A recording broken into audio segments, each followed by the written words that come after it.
رحمۃ اللہ وبرکاتہ نحمدہ ونصلی علی رسولہ الکریم اما بعد فاعوذ باللہ من الشیطان الرجیم بسم اللہ الرحمن الرحیم رب اشرح لی صدری ویسر لی امری واحلل عقدۃ من لسانی یفقہوا قولی اللہم اشرح صدورنا للاسلام وزین اخلاقنا بالقرآن ونور قلوبنا بالقرآن اللہم صلی علی محمد وعلی آل محمد کما صلیت علی ابراہیم وعلی آل ابراہیم انک حمید مجید اللہم بارک علی محمد وعلی آل محمد کما بارکت علی ابراہیم وعلی آل ابراہیم انک حمید مجید۔ الحمدللہ 20واں سپارہ اللہ کے فضل و کرم سے سٹارٹ ہو رہا ہے۔ قرآن کا ایک ایک حرف پڑھنے سے 10 نیکیاں ملتی ہیں۔ اگر آپ کا خلوص بڑھتا چلا جائے تو آپ کی نیکیوں میں اضافہ ہوتا چلا جاتا ہے۔ تو آپ نے 19 سپارے الحمدللہ پڑھ لیے ہیں۔ اب پیچھے سے 19 پہلے سے لے کر 19 تک کے آپ حروف گنے کہ آپ نے کتنی نیکیاں اکٹھی کی ہیں۔ سبحان اللہ۔ اللہ تعالیٰ سے دعا ہے اللہ تعالیٰ ہمیں صحیح معنوں میں اس پہ عمل کی توفیق عطا فرما دے۔ پڑھنے سے آپ کی ایک ایک حرف کے بدلے 10 نیکیاں، اور عمل کرنے سے کتنی نیکیاں ملتی ہوں گی آپ اس کا اندازہ بھی نہیں لگا سکتے۔ صحابہ کرام نے پڑھا کم تھا، عمل زیادہ کیا تھا۔ عمل زیادہ کیا تھا۔ آج ہم پڑھتے زیادہ ہیں، عمل کم کرتے ہیں، تو ہم نے اپنی عملی زندگی کو لے کر آنا انشاءاللہ۔ من خلق السماوات والارض، کیا من کس نے خلق السماوات پیدا کیا آسمانوں کو اور زمین کو، وانزل اور اتارا، لکم تمہارے لیے، لکم من السماء تمہارے لیے آسمان سے، ما پانی، فانبتنا پھر ہم نے اگائے بھی اس سے یعنی اس کے ذریعے، حدائق باغات، ذات بہجہ رونق والے، ما کانا نہیں تھا لکم تمہارے لیے، ان تم بھی تو کہ تم اگاتے، شجرہ ان کے درخت، الہ مع اللہ کیا کوئی معبود ہے اللہ کے ساتھ، بل ہم بلکہ وہ قوم یعدلون وہ لوگ ہی سب، یعدلون کیا کر رہے ہیں، انحراف کر رہے ہیں، وہ لوگ ہی ہٹ رہے ہیں۔ بمحاورہ ترجمہ ہے بھلا بتاؤ تو کیا آسمانوں کو اور زمین کو کس نے پیدا کیا؟ کس نے آسمان سے بارش برسائی، پھر اس سے ہرے بھرے بارونق باغات اگائے؟ ان باغوں کے درختوں کو تم ہرگز نہیں اگا سکتے؟ کیا اللہ کے ساتھ اور کوئی معبود بھی ہے؟ سوال ہے، کیا اللہ کے سوا کوئی اور بھی معبود ہے؟ بلکہ یہ لوگ حق سے انحراف کر رہے ہیں، حق سے دور ہٹ رہے ہیں۔ یہاں سے پچھلے جملے کی تشریح اور اس کے دلائل دیے جا رہے ہیں۔ پچھلے والی آیت میں آپ دیکھیں یعنی 19ویں سپارے کی، اللہ خیر اما یشرکون، کیا اللہ بہتر ہے یا وہ جنہیں یہ شریک ٹھہرا رہے ہیں؟ اب آگے کہا کہ کس نے، ان سے پوچھے پیدا کس نے کیا زمین و آسمان کو، کس نے اتارا آسمان سے پانی، کس نے باغات اگائے؟ تو یقیناً یہ سب کچھ اللہ نے کیا۔ اب یہاں دلائل دیے جا رہے ہیں کہ وہی اللہ تخلیق، رزق، تدبیر وغیرہ میں متفرد ہے، وہ اکیلا ہے، کوئی اس کا شریک نہیں ہے۔ فرمایا آسمانوں کو اتنی بلندی اور خوبصورتی کے ساتھ بنانے والا، ان میں درخشاں کواکب، روشن ستارے اور گردش کرنے والے افلاق بنانے والا اللہ، زمین اور اس میں پہاڑ، نہریں، چشمے، سمندر، اشجار، کھیتیاں اور مختلف قسم کے حیوانات، طیور یعنی پرندے پیدا کرنے والا، اور آسمان سے بارش برسا کر اس کے ذریعے سے بارونق باغات اگانے والا کون ہے؟ اللہ ہے۔ کیا تم میں سے کوئی ایسا ہے جو زمین سے درخت ہی اگا کر دکھائے؟ ان سب کے جواب میں مشرکین بھی کہتے اور اعتراف کرتے تھے کہ یہ سب کچھ کرنے والا ایک اللہ ہے۔ تو اللہ تعالیٰ کہتے ہیں بلکہ یہ لوگ حق سے انحراف کرتے ہیں، یعنی ان سب حقیقتوں کے باوجود کہ اللہ کے سوا کوئی ایسی ہستی نہیں ہے جو عبادت کے لائق ہو، اس کے باوجود کیا کرتے تھے وہ انحراف کرتے تھے، ہٹ جاتے تھے، اعتراف کر کے مکر جاتے تھے، پھر اللہ کے ساتھ ایسے لوگوں کو پکارنا شروع کر دیتے تھے، برابر سمجھنا شروع کر دیتے تھے۔ آگے کوشچن ہے من جعل الارض، یا کس نے بنایا زمین کو قرارم وجعل، قرار کی جگہ، اور اس نے بنایا خلالہ، اس کے درمیان انہار نہریں، وجعل، اور اس نے بنائے لہا اس کے لیے رواسیا پہاڑ، اور بنائے بین البحرین، دو سمندروں کے درمیان حاجزہ آڑ، الہ مع اللہ، کیا اللہ کے ساتھ کوئی معبود ہے؟ بل اکثرہم، بلکہ ان کے اکثر لا یعلمون، جانتے ہی نہیں ہیں۔ بلا کس نے زمین کو قرار گاہ بنایا اور اس کے درمیان نہریں جاری کی اور اس کے لیے پہاڑ اگائے اور پہاڑ بنائے اور وہ دو سمندروں کے درمیان روک بنا دی، آڑ بنا دی، کس نے یہ سب کچھ کیا؟ کیا اللہ کے ساتھ کوئی اور معبود بھی ہے؟ یقیناً نہیں، بلکہ اکثر ان کے جانتے ہی نہیں، شعور ہی نہیں رکھتے۔ اس کی تشریح کی ضرورت تو نہیں ہے نا۔ امن یجیب المضطر، یا کون ہے جو قبول کرتا ہے مضطر لاچار کو، اذا دعاہ، جب وہ پکارتا ہے اسے، ویکشف السوء، اور وہ دور کرتا ہے تکلیف، ویجعلکم، اور وہ بناتا ہے تمہیں خلفاء الارض، جانشین زمین میں، الہ مع اللہ، کہ اللہ کے ساتھ کوئی معبود ہے؟ قلیلا ما تذکرون، بہت کم جو تم نصیحت قبول کرتے ہو۔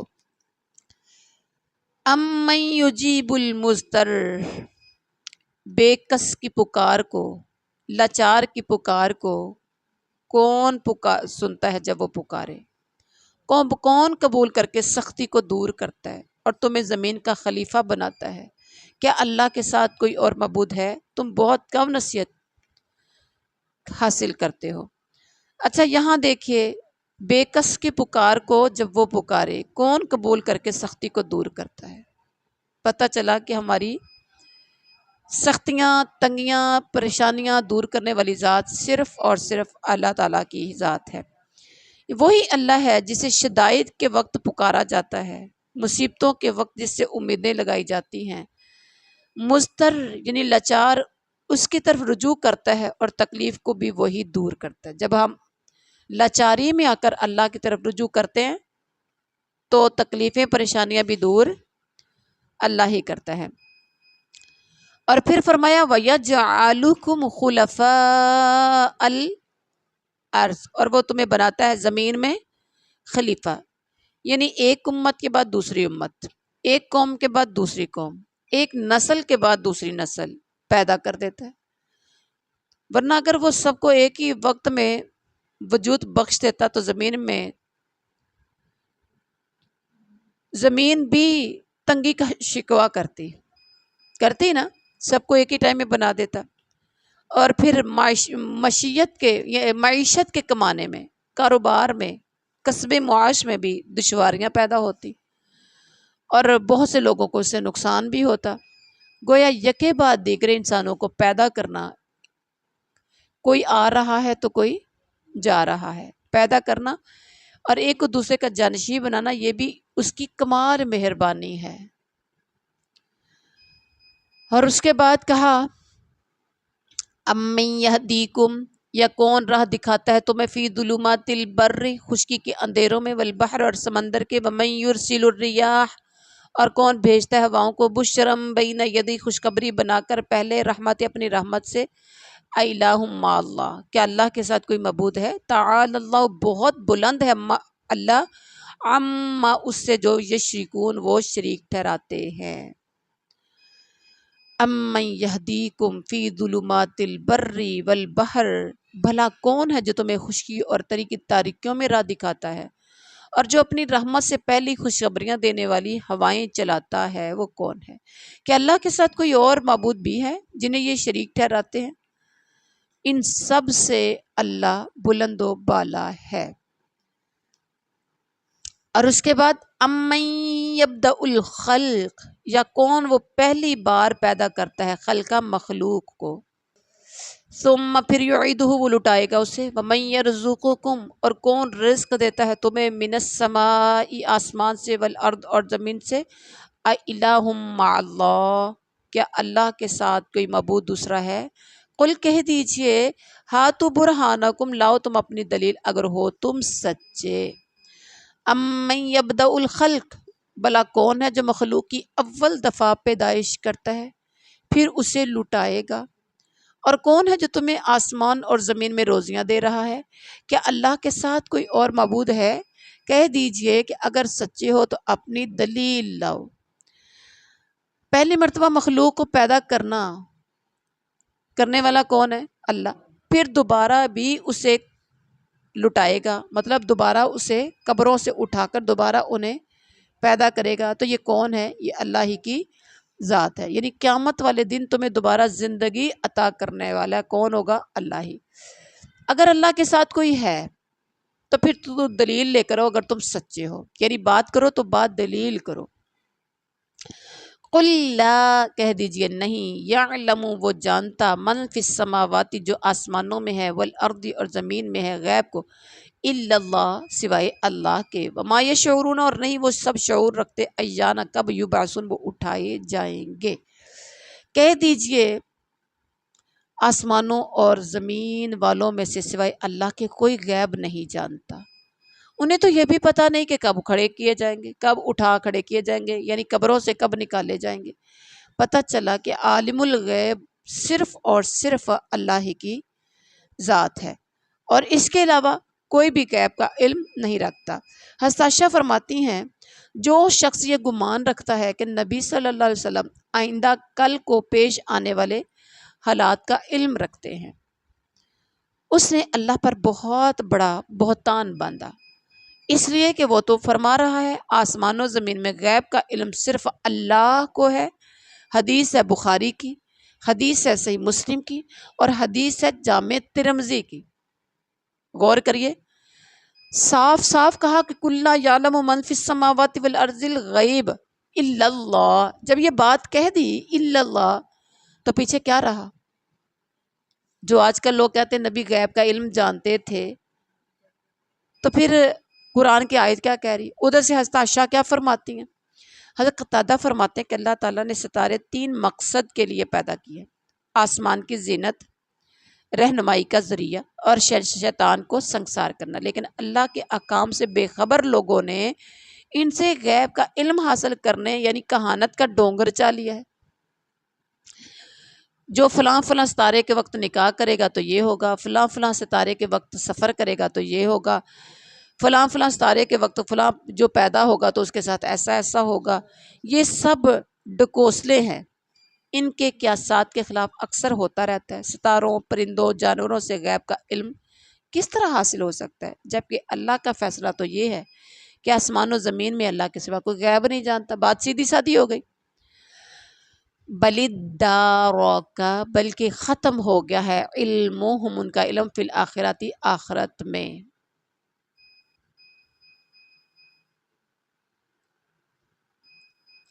تو یہاں غور کریں، بل ادارکا علمہم بلکہ آخرت کے بارے میں ان کا علم ختم ہو چکا ہے،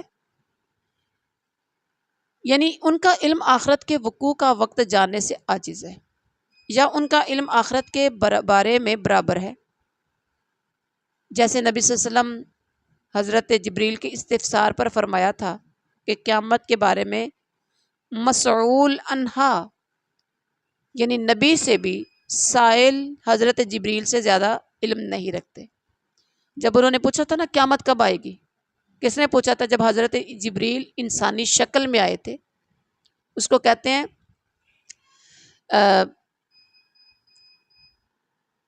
کچھ سوال انہوں نے کیے تھے، تو لاسٹ پہ جا کے نا یہ بھی سوال کیا تھا کہ قیامت کا بارے میں بتائیے، تو آپ صلی اللہ علیہ وسلم نے فرمایا جس سے پوچھا جا رہا ہے، جس سے پوچھا جا رہا ہے، کس سے پوچھا جا رہا تھا؟ نبی صلی اللہ علیہ وسلم سے پوچھا جا رہا تھا، تو وہ پوچھنے والے سے زیادہ علم نہیں رکھتے۔ پوچھنے والا کون تھا؟ جبریل۔ جس سے پوچھا جا رہا ہے وہ پوچھنے والے سے زیادہ علم نہیں رکھتے۔ مطلب کہ اگر آپ نے مجھے آ کے بتایا ہی نہیں ہے قیامت کب آئے گی تو مجھے کیسے پتا چلے گا؟ یا یہ مانا ہے کہ ان کا علم مکمل ہو گیا، اس لیے انہوں نے قیامت کے بارے میں کیے گئے وعدوں کو اپنی آنکھوں سے دیکھ لیا، گویا علم اب ان کے لیے نافع نہیں ہے، کیونکہ دنیا میں وہ اسے جھٹلاتے رہے۔ اسمع بہم و ابصر یوم یاتوننا لیکن الظالمون اليوم فی ضلال مبین، سورہ مریم کی آیت ہے۔ وہ جس دن ہمارے سامنے آئیں گے کیسے سننے والے، کیسے دیکھنے والے ہوں گے، مگر ظالم آج سری گمراہی میں ہوں گے۔ اور اس کے بعد ہے بل ہم فی شک منہا، بلکہ وہ اس میں شک میں ہیں، اور وہ اس سے اندھے ہیں۔ مطلب یہ ہے کہ دنیا میں آخرت کے مقابلے میں یہ شک میں ہے، بلکہ اندھے ہیں کہ اختلال عقل و بصیرت کی وجہ سے آخرت پر یقین سے بھی یہ محروم ہے، انہیں یقین بھی نہیں ہے۔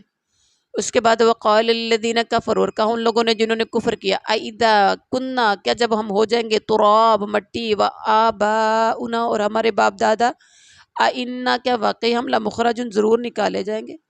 کافروں نے کہا کہ کیا جب ہم مٹی ہو جائیں گے اور ہمارے باپ دادا بھی، ہم بھی اور ہمارے باپ دادا بھی، تو کیا ہم نکالے جائیں گے، قبروں سے دوبارہ نکالے جائیں گے؟ لقد وعدنا، بلا شبہ یقیناً وعدہ دیے گئے تھے ہم، ہاذا، یہ، نانو، ہم، و آباؤہم، اور ہمارے باؤ اجداد بھی، من قبل، اس سے قبل، ان ھذا الا اساطیر الاولین، یہ تو نہیں ہے یہ مگر افسانے پہلوں کے۔ الحمدللہ، یہدیکم اللہ و یصلح بالکم۔ یہ تو پہلے لوگوں کی قصے کہانیاں ہیں، ہم اور ہمارے باپ دادوں کو بہت پہلے سے یہ وعدے دیے جاتے تھے، کچھ بھی، یہ تو صرف اگلوں کی، کچھ نہیں، یہ تو صرف اگلوں کے افسانے ہیں۔ اور جب بھی انبیاء نے دعوت و تبلیغ کی تو انہوں نے ایسا ہی کہا تھا،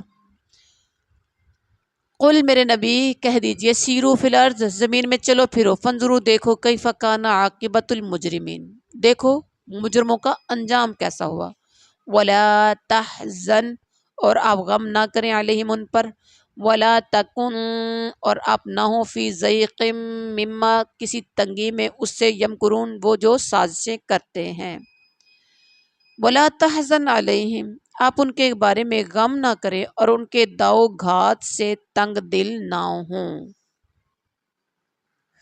وَيَقُولُونَ، اور وہ کہتے ہیں، مَتَىٰ هَٰذَا الْوَعْدُ، کب ہوگا یہ، ان کنتم صادقین، اگر ہو تم سچے، یہ کب ہوگا، یعنی یہ وعدہ کب ہے، اگر سچے ہو تو بتا دو۔ قل، میرے نبی آپ کہہ دیجیے، کہہ دیجیے، ایسا قریب ہے، ان یکونا، کہ ہو، رادفہ، آپ پہنچا پیچھے، لکم، تمہارے، بعد الذی، کچھ حصہ، جو تستعجلون، تم جلدی مانگتے ہو۔ جواب دیجئے کہ شاید بعض وہ چیزیں جن کی تم جلدی مچا رہے ہو تم سے بہت ہی قریب ہو گئی ہوں۔ اس سے مراد جنگ بدر کا وہ عذاب ہے جو قتل اور اسیری کی شکل میں کافروں کو پہنچا تھا، یا عذاب قبر ہے جو مرنے کے بعد انسان کو قبر میں عذاب پہنچتا ہے۔ رادفہ کے معنی قرب کے ہیں، جیسے سواری کے عقبی نشست پر بیٹھنے والے کو ردیف کہا جاتا ہے، یعنی سواری پر دو لوگ بیٹھے ہو تو جو پیچھے والا ہوتا ہے اس کو کیا کہتے ہیں، ردیف۔ وَإِنَّ رَبَّكَ، اور بے شک آپ کا رب، لذو فضل، یقیناً فضل والا ہے، علی الناس، لوگوں پر، ولیکن اکثرہم، اور لیکن اکثر ان کے، لا یشکرون، شکر کرنے نہیں کرتے۔ بے شک آپ کا رب جانتا ہے، وَإِنَّ رَبَّكَ لذو فضل، بے شک آپ کا رب فضل والا ہے، اور لیکن اکثر ان کے ناشکری کرتے ہیں، یعنی عذاب میں تاخیر، یہ بھی اللہ کے فضل و کرم کا ایک حصہ ہے۔ لوگوں کو موقع مل جاتا ہے شاید توبہ طائب ہو جائے یا نیکی کی طرف آ جائے، لیکن یہ لوگ پھر بھی اسے اعراض کر کے ناشکری کرتے ہیں۔ وَإِنَّ رَبَّكَ لَيَعْلَمُ، اور بے شک آپ کا رب جانتا ہے، مَا تُكِنُّ، جو چھپاتے ہیں، صُدُورُهُمْ، ان کے سینے، وَمَا يُعْلِنُونَ، اور جو وہ ظاہر کرتے ہیں۔ بے شک آپ کا رب ان چیزوں کو بھی جانتا ہے جنہیں ان کے دل چھپا رہے ہیں اور جنہیں ظاہر کر رہے ہیں۔ آپ پہلے کہہ رہی تھی نا کہ لوگ کہتے ہیں کہ اس کا جو کچھ یہ لوگ کہتے ہیں یا جو باتیں کرتے ہیں یہ دل زبان تک ہے۔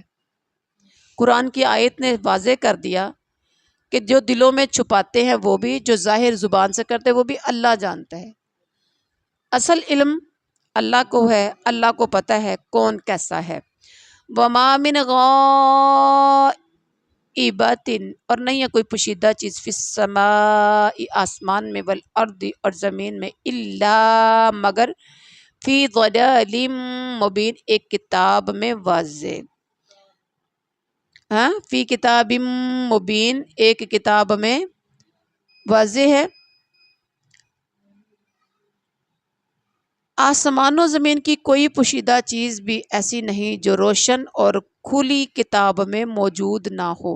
اس سے مراد لوح محفوظ ہے، ان میں ہی غائب چیزوں میں اس عذاب کا علم بھی ہے جس کے لیے کفار جلدی مچاتے ہیں، لیکن اس کا وقت بھی اللہ نے لوح محفوظ میں لکھ رکھا ہے جسے صرف وہی جانتا ہے۔ جب وہ وقت آ جاتا ہے جو اس نے کسی قوم کی تباہی کے لیے لکھا رکھا ہوتا ہے تو پھر اسے تباہ کر دیتا ہے۔ یہ مقررہ وقت آنے سے پہلے جلدی کیوں مچا رہے ہیں؟ ان ھذا القرآن، بے شک یہ قرآن، یقص بیان کرتا ہے، علی بنی اسرائیل بنی اسرائیل پر، اکثر الذی اکثر جو ہم وہ فی اس میں، یختلفون وہ اختلاف کرتے ہیں۔ یقیناً یہ قرآن بنی اسرائیل کے سامنے ان اکثر چیزوں کا بیان کر رہا ہے جن میں یہ اختلاف کرتے ہیں۔ اہل کتاب یعنی یہود و نصارہ مختلف فرقوں اور گروہوں میں بٹ گئے تھے، ان کے عقائد بھی ایک دوسرے سے مختلف تھے۔ یہود حضرت عیسیٰ کی تنقیص اور توہین کیا کرتے تھے، اور عیسائی ان کی شان میں غلو، حتیٰ کہ انہیں اللہ یا اللہ کا بیٹا قرار دیا کرتے تھے۔ قرآن کریم نے ان کے حوالے سے ایسی باتیں بیان کی جن سے حق واضح ہو جاتا ہے، اور اگر وہ قرآن کے بیان کردہ حقائق کو مان لیں تو ان کے اعتقادی اختلافات سارے کے سارے ختم ہو جائیں۔ اب سو گئی ہیں؟ اچھا۔ وَإِنَّهُ، اور بے شک وہ، لَهُدًى وَرَحْمَةٌ یقیناً ہدایت اور رحمت ہے، للمومنین ایمان والوں کے لیے۔ ہو کی ضمیر جاری ہے قرآن کی طرف، بے شک یہ قرآن ہدایت اور رحمت ہے ایمان والوں کے لیے۔ غور کرنا یہاں، یہ قرآن ہدایت اور رحمت، ہدایت جس سے ہدایت ملتی ہے۔ ہدایت کیا ہوتی ہے؟ ہدایت وہ اتنا قیمتی چیز ہے کہ جو ہر بندے کے نصیب میں نہیں ہوتی، اس قرآن کے پڑھنے سے ہدایت ملتی ہے۔ اور رحمت، ہدایت اور رحمت ہے یہ قرآن کن کے لیے؟ جو صرف اوپر اوپر سے زبان سے پڑھتے ہیں یا دل سے پڑھ کر عمل کرتے ہیں، اس کو بولتے ہیں مومن۔ ایمان والوں کے لیے اللہ سے دعا کرے اللہ ہمیں ایمان والے بنا دے۔ ان ربک، بے شک آپ کا رب، یا قضی فیصلہ کرے گا، بینہم ان کے درمیان، بحکمہ ہی اپنے حکم سے، وہو العزیز العلیم اور وہ نہایت غالب ہے خوب جاننے والا۔ بے شک آپ کا رب ان کے درمیان اپنے حکم سے فیصلہ کر دے گا، وہ بڑا ہی غالب اور سب کچھ جانتا ہے۔ قیامت کو ان کے اختلافات کا فیصلہ کر کے حق کو باطل سے ممتاز کر دے گا اور اس کے مطابق جزا سزا کا اہتمام کرے گا۔ یا انہوں نے اپنی کتابوں میں جو تحریفات کی تھی، جو تبدیلیاں کی تھی، دنیا میں ہی ان کا پردہ چاک کر کے ان کا فیصلہ کر دے گا۔ فتوکل علی اللہ، اللہ اپنے نبی سے کہہ رہے میرے نبی اپنے اللہ پر بھروسہ کیجئے، بے شک وہ واضح حق، بے شک آپ، انکا بے شک آپ، علی الحق المبین واضح حق پر ہیں۔ ٹینشن لینے کی ضرورت نہیں ہے، آپ واضح حق پر ہیں، اللہ پہ بھروسہ کیجئے۔ انکا بے شک آپ، لا تسمع الموت، آپ نہیں سنا سکتے مردوں کو، ولا تسمع الصم الدعاء، اور آپ نہ سنا سکتے ہیں بہروں کو پکار، اذا جب ولوا وہ سب پھر جائیں، مدبرین پیٹھ پھیر کر۔ بڑی غور طلب یہ آیت ہے، بے شک آپ مردوں کو سنا نہیں سکتے اور نہ بہروں کو۔ بہرے کون؟ جب کہ وہ پیٹھ پھیرے رو گرداں ہو جا رہے ہوں، جب وہ پیٹھ پھیر کر واپس جا رہے ہوں تو آپ بہروں کو بھی سنا نہیں سکتے۔ یہاں پہلی بات ہے کہ آپ نہ مردوں کو سنا سکتے ہیں اور نہ ہی بہروں کو۔ یہ ان کافروں کی پرواہ نہ کرنے اور صرف اللہ پر بھروسہ رکھنے کی وجہ کی دوسری وجہ ہے کہ یہ لوگ مردہ ہیں جو کسی کی بات سن کر فائدہ نہیں اٹھا سکتے، یا بہرے ہیں جو سنتے ہیں نہ سمجھتے، یا اور نہ یہ راہیاب ہونے والے ہیں۔ گویا کافروں کو مردوں سے یہاں تشبیہ دی گئی ہے جن میں حس ہوتی ہے نہ عقل ہوتی ہے، اور بہروں سے جو واعظ و نصیحت سنتے ہیں نہ دعوت الہی نہ دعوت اللہ قبول کرتے، نہ یعنی نہ وہ واعظ و نصیحت سنتے ہیں اور نہ ہی اللہ کی دعوت کو قبول کرتے ہیں۔ وما انت، اور نہ ہی آپ بہاد العمی، ہرگز راہ پر لانے والے ہیں اندھوں کو، عن ضلالتہم، اب ان کی گمراہی سے، ان تسمعوا، نہیں آپ سنا سکتے، الا مگر من یؤمن، جو ایمان لاتا ہے، بآیاتنا، ہماری آیتوں پر، فہم مسلمون، تو وہ سب فرما برداری کرنے والی۔ وما انت بہاد العمی، اور نہ آپ اندھوں کو ان کی گمراہی سے رہنمائی کر سکتے ہیں، آپ تو صرف انہیں سنا سکتے ہیں جو ہماری آیتوں پر ایمان لائے ہیں، پھر وہ فرما بردار ہوتے ہیں۔ اچھا، پیچھے تھا کہ نہ آپ اندھوں کو سنا سکتے ہیں ان کی گمراہی، اور نہ آپ اندھوں کو ان کی گمراہی سے رہنمائی کر سکتے ہیں۔ مطلب یہ ہے، اور اس سے بھی پیچھے دیکھیے، جبکہ وہ پیٹھ پھیر کر رو گرداں جا رہے ہوں، پیچھے تھا آپ مردوں کو نہیں سنا سکتے، بیروں کو نہیں سنا سکتے، جب وہ پیٹھ پھیر کر جا رہے ہوں، یعنی وہ حق سے مکمل طور پر متنفر ہو کر جا رہے ہوں، کیونکہ بہرا